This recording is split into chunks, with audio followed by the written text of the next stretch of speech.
It's Stumps here on day one at Match Point on ESPNcricinfo. Welcome. This, as we said, we've been telling you in the course of the day, is the first live studio match analysis show. And Sanjay Manjrekar is with us. And Sanjay, 8 wickets, 96 runs, West Indies going down.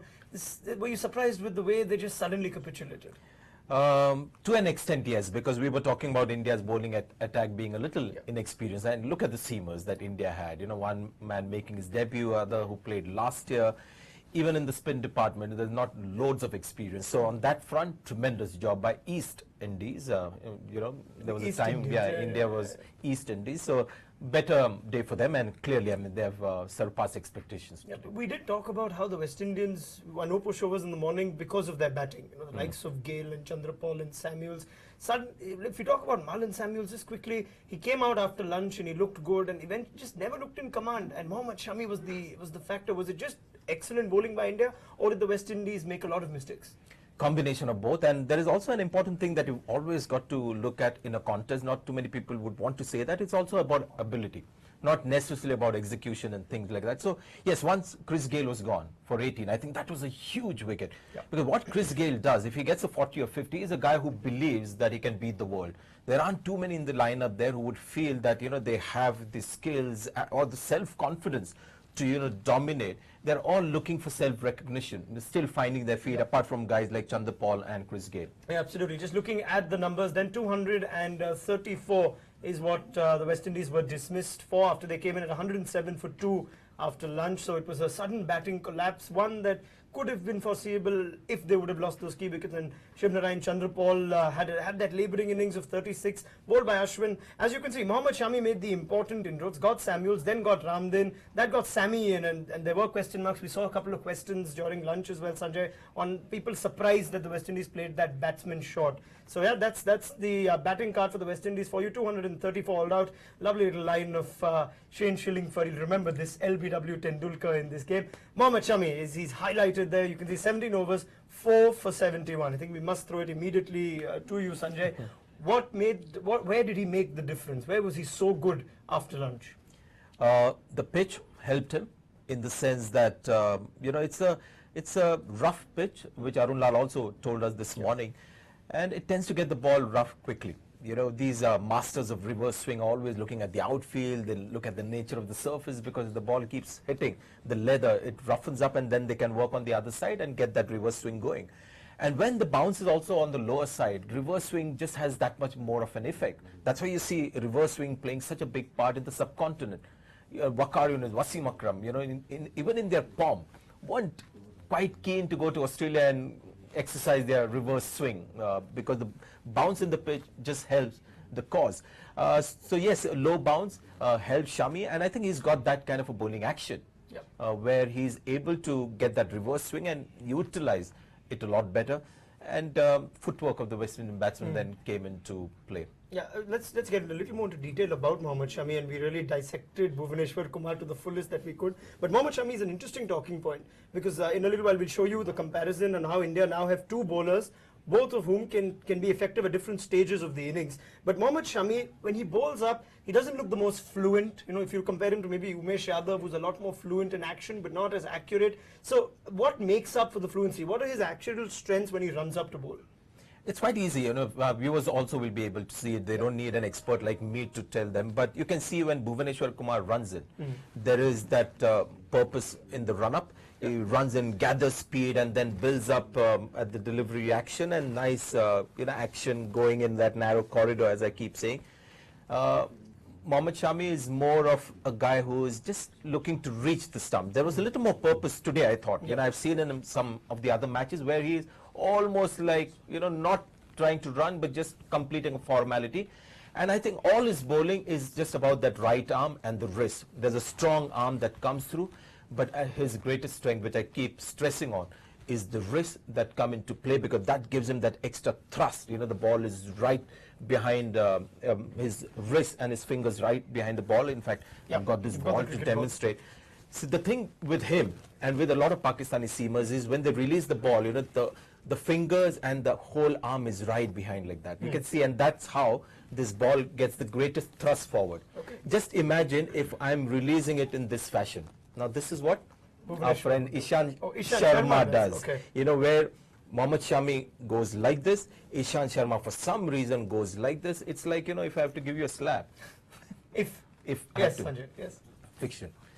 It's got to be straight on your cheek, right? For the if I just brush effect. it, yeah. If I just brush your cheek, it's not going to be that much. So that's what Ishan Sharma does, and it's amazing. For so many years, he's not been able to correct that. So it's always like, you know, the slap is not right behind. It's like this. So the ball loses potency, loses speed. Whereas Mohammad Shami's is right behind there. The seam thereby stays erect, and there is speed going in. And because he just bowls it at a slightly round arm action, the reverse swing has more of an effect. Okay, and that's interesting, and this is as good as it will get from a batsman, especially. You've seen the bowlers bowl to you from where you stand in. If Ishan Sharma bowls in that angle, that semi-slap almost that you said, is it because of something, is it because he finds it more accurate? I'm sure there's somebody who's told him if he needs to be a little more effective, needs to bowl straight. Why do bowlers not bowl the way Shami does? Why is the release so different in fast bowlers? No, I think most bowlers have their wrist right behind. If they don't have it, they'll do it maybe for just one ball. You know, just collapse the wrist to just take speed off. But most bowlers would have that wrist right behind. Ishan Sharma is a very curious case that he has not had that, you know, for so many matches. So that is the problem with him. Also, another thing that happens is Ishan Sharma will bowl that same delivery, but it's not going to swing as much because the seam has to stay like this for, you know, the reverse swing to come into play or for the ball to do something. So if it's going like this, as it does, it's not going to swing. Okay. And when you see, you know, a couple of dismissals of Mohammad Shami, we had Marlon Samuels getting out to him, and then Dinesh Ramdin. You could see that wonderful, you know, that delivery that comes with a good upright seam and bit of thrust coming into play. Yeah, Marlon Samuels and Dinesh Ramdin were the key, you could say, the thing that kind of torted it towards India, because there were two quick wickets in succession and they exposed a slightly long West Indian tail for those who criticized Aaron Sammy of not being a proper batsman in Test cricket. If you compare the two, as I mentioned earlier, Sanjay, we've got Bhuvneshwar Kumar now and we've got Mohammad Shami. If we look at both of those two, there's a very interesting observation that's come out, and it is that Bhuvneshwar Kumar's got all his wickets so far in his short Test career in the first 15 overs. You know, if you take a look at this stat, first 15 overs for Bhuvneshwar in Tests, 45 overs and 7 wickets, averaging 21. If you look at it after 15 overs, he's bowled 33 overs, he's still to get a wicket. Mohammad Shami, of course, on debut today, but he got the wickets with the old ball. Let's exclude the one of Kieran Powell, which is with the new one, but the real effect was with that older ball. This could very well be something interesting with both bowlers, for India especially. MS Dhoni will be happy. He's now got two bowlers, one who can do the damage with the new ball, one with the old. Yeah, ideally, I mean, both of them will look to be better in the other aspect. Yeah. You know, Bhuvneshwar Kumar would want to be more like Mohammad Shami, and Mohammad Shami the other way around. But if you just have to be an Indian cricket romantic, you say that's perfect. That's 10 wickets picked between the two bowlers, 7 with the new ball, 3 with the old. Job done. Brilliant. But that's very interesting with Bhuvneshwar Kumar then. Yeah, so interesting. If they see this, they And want again, to improve on we it. talked about it, didn't we? The speed that makes the difference. You know, Mohammad Shami has a little more speed and perhaps more adept at reverse swing than somebody like Bhuvneshwar Kumar. Okay, let's take a look at this now. This is the Marlon Samuels wickets. These are the two big wickets that we were talking about. Now, Samuels, when he got bowled, it hit the top of middle stump, Sanjay. It was a ball again, and Ramdan also got bowled. Let's go through the Marlon Samuels wicket first. The one thing I'd like to ask you is, Samuels has left this huge gap. Is he expecting the ball to come differently? Is it come in surprisingly sharply? Is it reversed? What's happened here? Just have a look where it's pitched, Raunak. Viewers at home, just look at where the ball is pitched. So as a batsman, what he's thinking, the ball is pitched outside the off stump. And because modern day batsmen are used to playing on flat pitches, where does he expect the ball to come on off stump? Yeah. So he's covered up for the off stump. But this is a Mohammad Shami off cutter, which has hit the seam and come back. And this is what Eden Gardens lets you do, which we have kept talking about. Any of those one-day pitches that we saw recently, that ball would have pitched there and would have come on off stump, and Marlon Samuels would have just hit through the line beautifully. So the pitch and the skills of Mohammad Shami coming into play. Yeah, the interesting last note over there, 85.6 miles per hour. That's quick. That's reasonably quick for an Indian pacer. Let's look at Dinesh Ramdin, because that was almost fascinating in its own way, because it didn't seem to do as much as the Samuels wicket.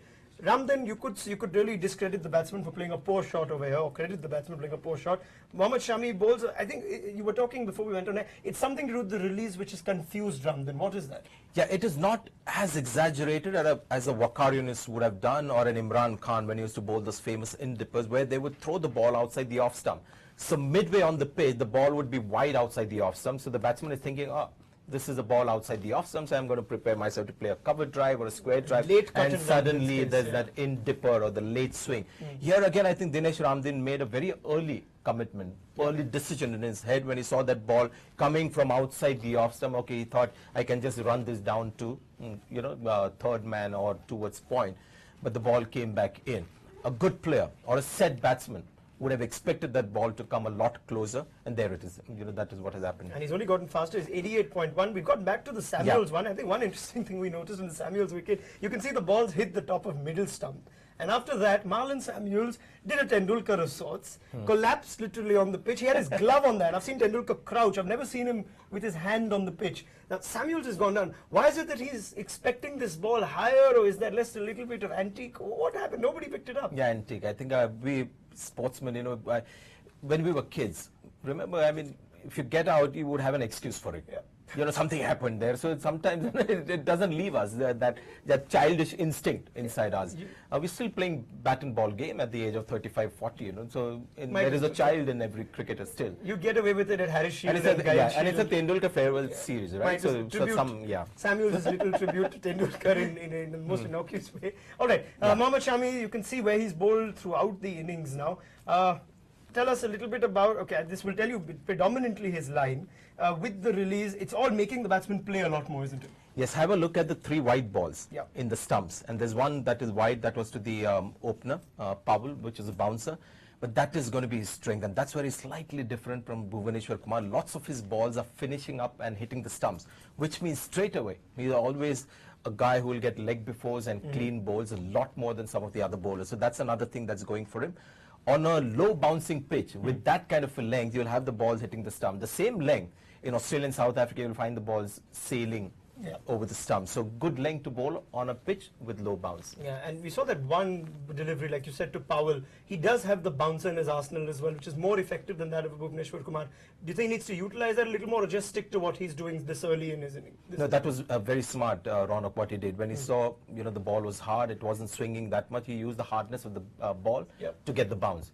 Once the ball started reverse swing, he didn't need to really try too many of the bounces. So most of the balls were full, and very smart thinking, and I'm just happy that he's found this success, because I've watched him for a year, and I've always felt that he's a guy who needs to get a bit of a break at the international level. He's got it at the right time at the test level. Yeah, you say right time at the test level now, and we have to think in hindsight now, this is an inspired selection.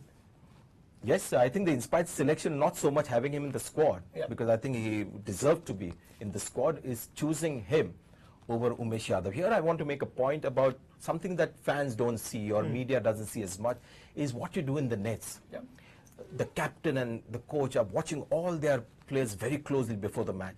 I know for a fact that Mahendra Singh Dhoni made that call with Rohit Sharma opening the innings in the Champions Trophy in England, just looking at Rohit Sharma's body language versus Murali Vijay's.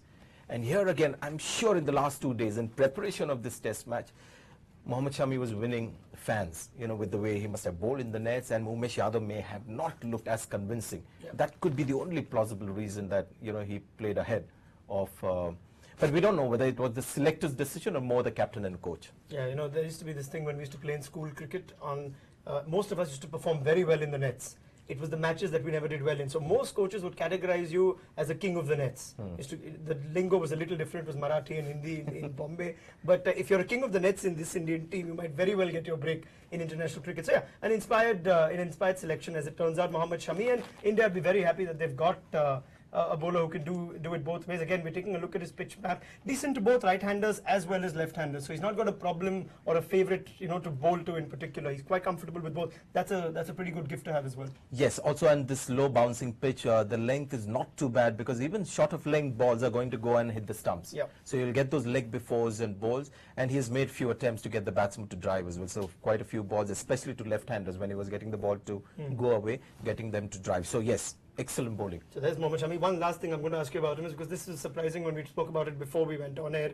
You mentioned just during the course of your talk about him, he bowls a banana in and a banana out.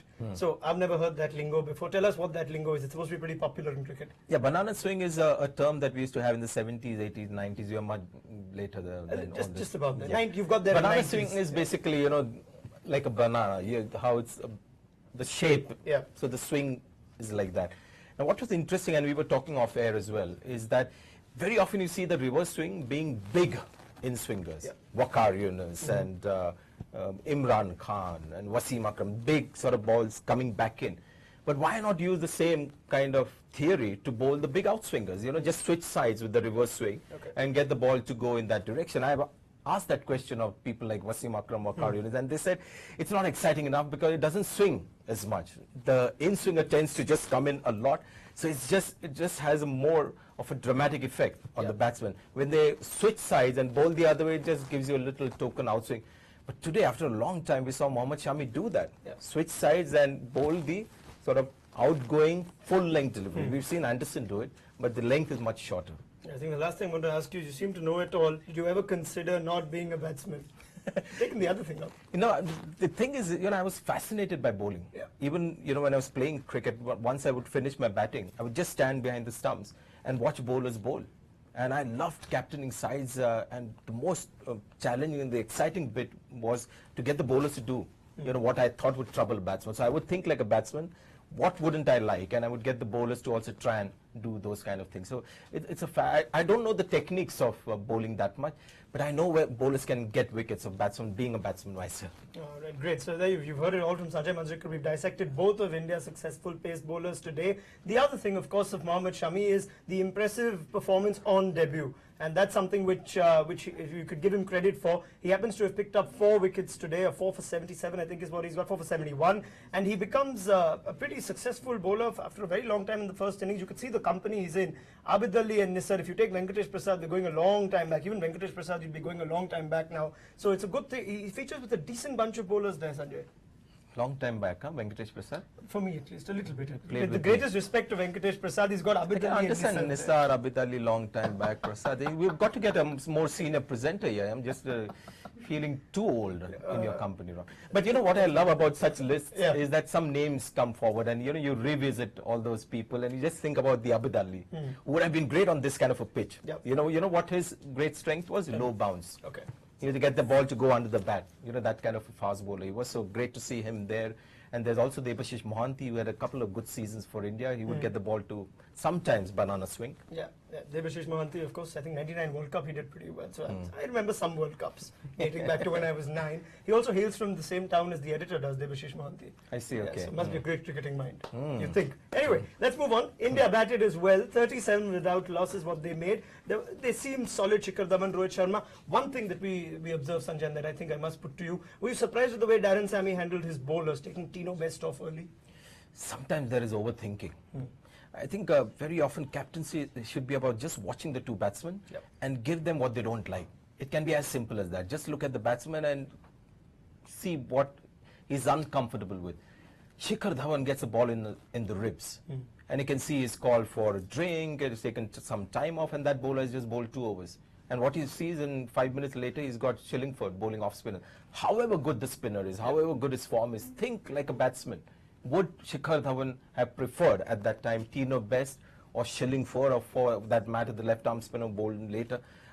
Just I think overthinking. Just two overs from Tino Best didn't make sense at all. Okay, the live commentary that I heard from it seems to suggest that he got Shillingford on because he wants the ball to start reversing as early as possible. No, he should have looked at it as a small session. And as I said, it's simple. What would the batsman least like to face at the time? And Shikhar Dhawan, after that ball in the ribs, would it be the off spinner or the fast bowler? Okay, very quick before we get into the questions of all our that we've all sent on Twitter. Sheldon Cottrell, you seem to be extremely there's a smile on your face already. You seem to find him familiar to an old bowler. Again, not that one I would have seen live. Tell us a little bit about what the action reminded you of. First thing, he looks like a cricketer, West Indian cricketer from the 1960s, even before my time. And he looks a mirror image of Wes Hall. You know, I didn't play with Wes Hall, Raunak. I watched him, clippings with the tight test match and things, and you would see Wes Hall, bowling in that languid fashion, very natural bowling action. And Cottrell seems to have it. He looks a very strong bloke as well, bowling at 90 miles per hour. But immediately, you know, the modern influence starts coming. You know, people who watch, people like us, and you could see even in commentary, Ian Bishop and Alan Wilkins were talking about he needs to get that left arm better. And I'm thinking, you know, just let him be. He struggled for direction today, but with time he'll get it. He'll get his own action right. But when you get somebody like him at this stage to get your left arm like this and get closer and, you know, don't bend your knee as much, it confuses a lot of young cricketers, and you lose a lot of talent that way. It was just great to see a raw fast bowler from the West Indies looking like a typical West Indian bowler. Let him be. He'll learn on his own playing matches. Well, let him be. It seems the only memory I have of a bowler who looks like Sheldon Cottrell when I used to watch as a kid was Pedro Collins. And the one guy Pedro Collins used to keep getting out, at least when I used to watch, was Tendulkar. Yes. So well, that's that. Not saying anything, but if it happens, you heard it here first. I remember Ravi Shastri would tease Tendulkar for about a year after that series, you know. Pedro, how are you, Pedro? Oh, it's quite a tease. The other thing is Sanjay Manjrekar establishes that he only saw West Hall, you know, with footage, never played with him. So he just reaffirmed that bit as well. But let's get into the questions that have come in from the fans. Sanjay's dissected all the bowlers of today. Rashid Masood sends us the first one. Will Shami continue to bowl with the same speed, or will he slow down after a couple of years? That's a guy who has followed Indian cricket really well, you know, and if you have to use the normal sort of trend, yes, he will slow down like all Indian fast bowlers, but let's hope not. Because as I said, all his speed and whatever he's doing is just coming from that last bowling action with the right arm and the wrist. If he slims down a bit, gets stronger, if he puts in a little more in the run-up, where it's a little quicker and there's more of a build-up and intensity in the delivery action, along with the wonderful right arm and the wrist that he has, he should get quicker. But it's the Indian culture that is brilliant at making, you know, medium paces out of fast bowlers. There's so many of them. Zair Khan, first series in Kenya, 2000, 90 miles per hour, 2 years later. I think Pathan also lost a lot of Irfan pace. Pathan, Ashish Nehra, the list is long. Yeah. All right, so let's see how that goes. But we do hope for Mohammad Shami's sake. I think one thing you did mention earlier also was that he can do a little work on himself physically.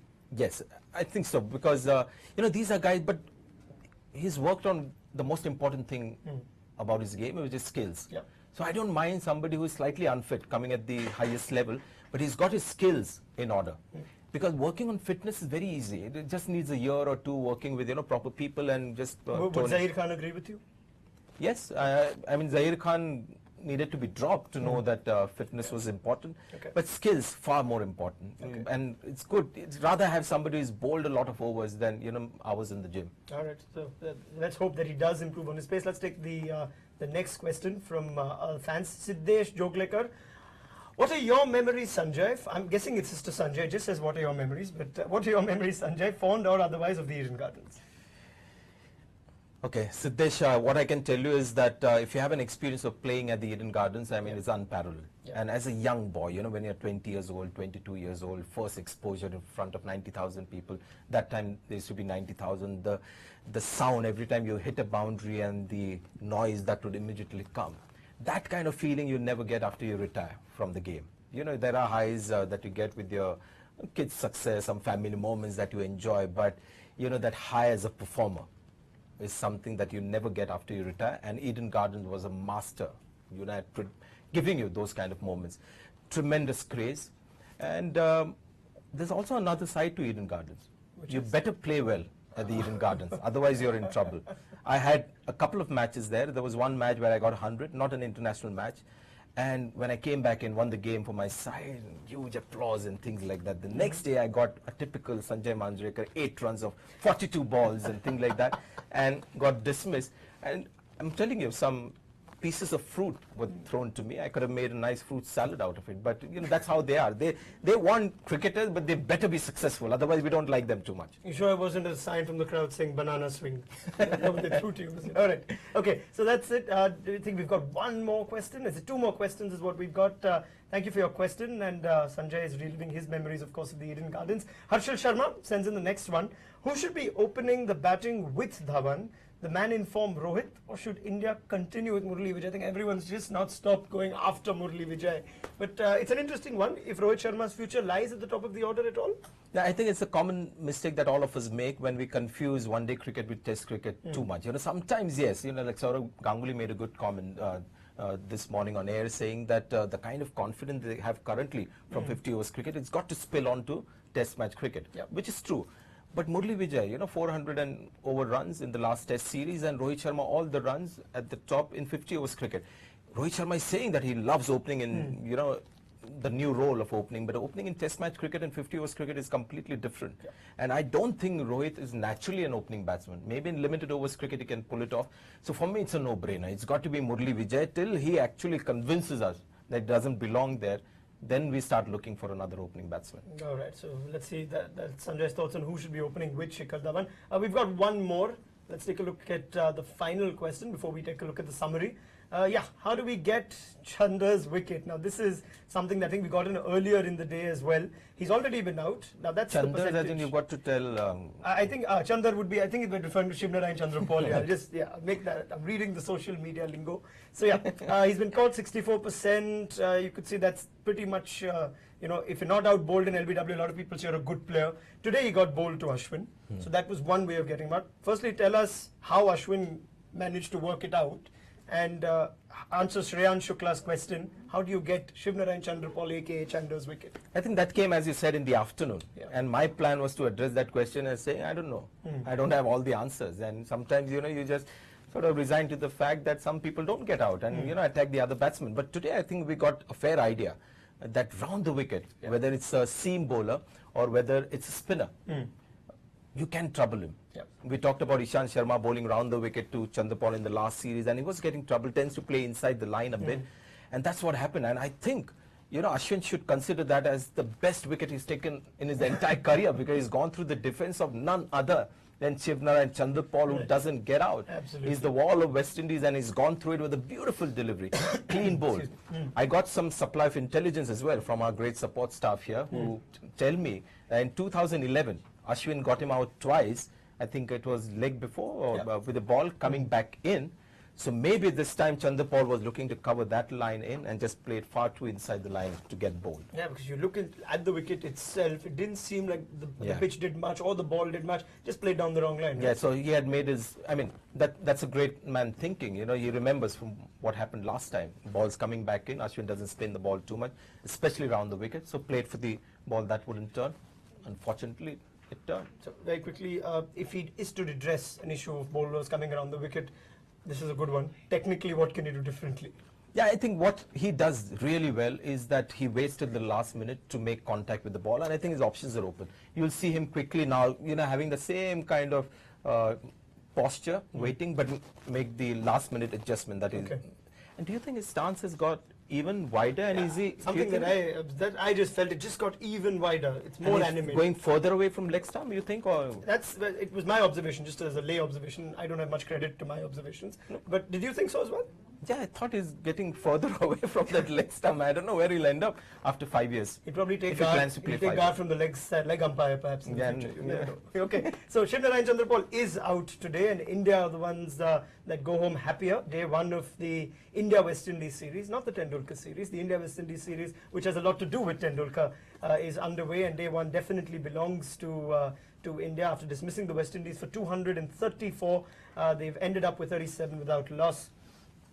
Marlon Samuels, the top scorer for the West Indians. Dhawan and Vijay seem to look comfortable. They didn't for those 2 overs, like Sanjay Manjrekar said, when Tino best bowled, but that's all he bowled. It'll be interesting to see how Darren Sammy marshals his bowlers tomorrow. What can we look forward to in the first session of play? We will be in preview tomorrow, but what the West Indian team can be telling themselves now? The game isn't lost yet, is it?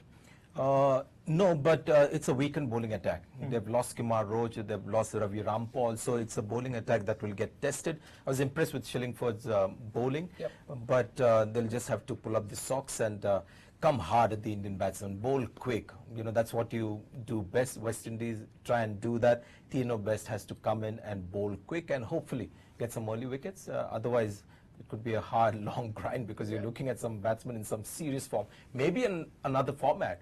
These are guys with great skills. Yep, great skills, bowl quick and come hard is what Sanjay Manjrekar says the West Indians need to do. Thank you very much for watching Match Point the entire day. I hope you've enjoyed this new little endeavor, this initiative that we've put together. It's all part of ESPNcricinfo's pioneering initiative. Sanjay, enjoyed your first day in the digital studio live? Yes, I did, very much. I'm glad it's not just 140 characters that you have to address issues in. Yeah, there you go. So Sanjay knows a thing or two about 140 characters. We'll be back with Sanjay tomorrow morning in the pre-match build-up. Don't forget to send in your tweets to with the hashtag #matchpoint, and of course you can also send them to Sanjay to Cricinfo. The handle is ESPNcricinfo. Thanks very much for your company here on Matchpoint. We'll see you tomorrow before the start of play. Bye-bye.